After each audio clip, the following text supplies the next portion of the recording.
రాష్ట్ర ప్రభుత్వం తలపెట్టిన రతన్ టాటా ఇన్నోవేషన్ హబ్ ని తీర్చిదిద్దేందుకు వన్ ఫ్యామిలీ వన్ ఎంటర్ప్రెన్యూర్ సంకల్పాన్ని నిజం చేసేందుకు పారిశ్రామికవేత్తలు, కార్పొరేట్ సంస్థలు, ప్రొఫెసర్లు, మేధావులు ముందుకు రావాలని ముఖ్యమంత్రి నారా చంద్రబాబు నాయుడు పిలుపునిచ్చారు. ఆంధ్రప్రదేశ్ నుంచి కొత్తగా పారిశ్రామికవేత్తలు రావాలని, నూతన ఆవిష్కరణలకు ఏపీ హబ్ కావాలని, అదే స్థాయిలో పెట్టుబడులు కూడా ఆశిస్తున్నామని అన్నారు. అందరిలో స్ఫూర్తి నింపేందుకే ఇన్నోవేషన్ కు హబ్ కు రతన్ టాటా వంటి గొప్ప వ్యక్తి పేరు పెట్టామని చెప్పారు. సచివాలయంలో పలువురు ప్రముఖ పారిశ్రామికవేత్తలు, విద్యావంతులతో రతన్ టాటా ఇన్నోవేషన్ హబ్ గురించి ముఖ్యమంత్రి సమావేశమయ్యారు.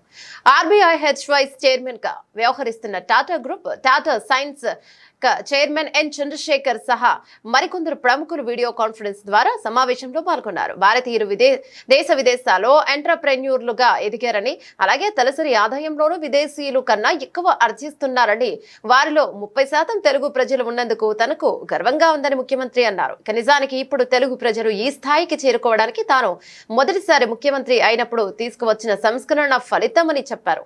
ఇక సిఐఐ సమావేశాలు నిర్వహించడం, ఇంజనీరింగ్ కాలేజీలు నెలకొల్పడం, మైక్రోసాఫ్ట్ సహా ప్రముఖ కంపెనీలు ఏర్పాటయ్యేలా చూడడంతో హైదరాబాద్ దశ దిశ మారిపోయిందన్నారు.